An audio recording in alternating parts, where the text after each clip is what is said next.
Border restrictions are blocking a dying father from seeing his 4 children. There he is.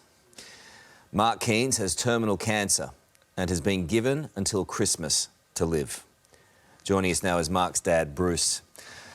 Bruce, I can't fathom how difficult things are for you right now. How are you holding up? You've got to get up every day and carry on. We're fighting as hard as we can to get up there, bashing our heads against a brick wall, but you've just got to keep living. You've got to try and be as positive as possible and trying to get it through. How is Mark? What's he said to you? I spoke to Mark this afternoon. He's just come off another lot of chemo, and he's crook as a dog, actually. He's not very well at all. He will get better over the next few days before he has to go back and get some more chemo. But yeah, he's struggling. He's upset he can't see anyone, see any family or anything like that. So, and he's even talking about he may have to move back to New South Wales just to see us. Mark's your son. Explain what this is like for you. He's your boy. It's hard. He's been a truck driver, so he's come down. We've seen him reasonably often because he comes down near Port Macquarie and we visit him when he's down on the truck. But now we're locked out and basically in his main time of need. That's hard. Just you want to be there and you can't. And what is that like? What is that feeling like? Gut wrenching. All you can say is gut wrenching. It's especially hard for Mark today because his 2 middle kids, the twins, are 11 today. Oh. And that makes it a little bit hard for him. Again, thinking of what today is. This is a difficult question, but this is the predicament that you're in. Have you had a discussion about which child will go and see him? We've said none. We could not pick one over any of the others. It's impossible. Every one of them deserves it more so than as much as anyone else.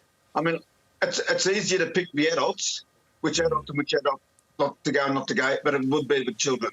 I can't believe we're having this discussion and this debate. How do you choose? No one should have to do that. What are you being told? You can't.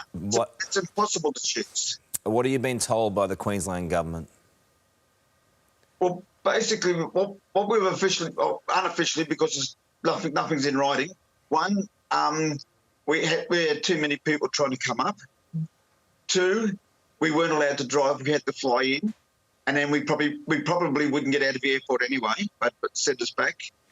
And 3, by us wanting to go and see Mark, we're being selfish and not taking any thought as to the welfare of the other cancer patients. So the Queensland Premier is making difficult decisions, but the optics of others being allowed in right now, like Tom Hanks and also a number of AFL officials, makes it... we applied for jobs at the AFL to try and get in. So how do you feel when you see these other people going in? To me, I think it's ridiculous. The worst ones out of a lot, more so even than the AFL ones on the boat. You get some multi-millionaire gets charged $1,000 to spend time in Queensland so he can do as he wants. So how are you going to move forward then? What big decisions are you going to have to make as a family unit in the face of this? How are you going to approach it?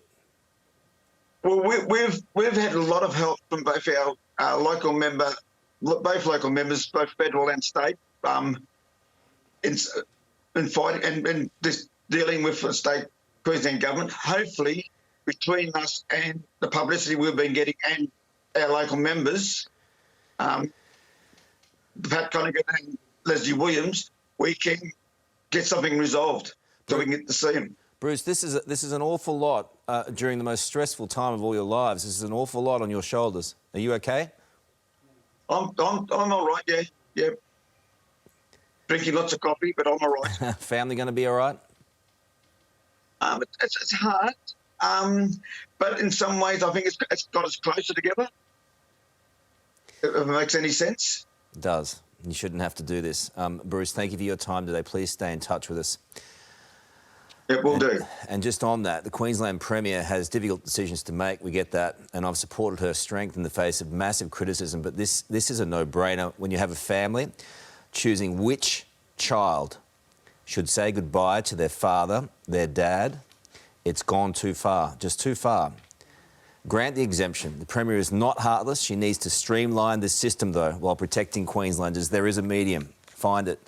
Let these kids say goodbye and let a dying man say goodbye. Let us know your thoughts on that story. We'll get to that a little bit later in the program. Ali.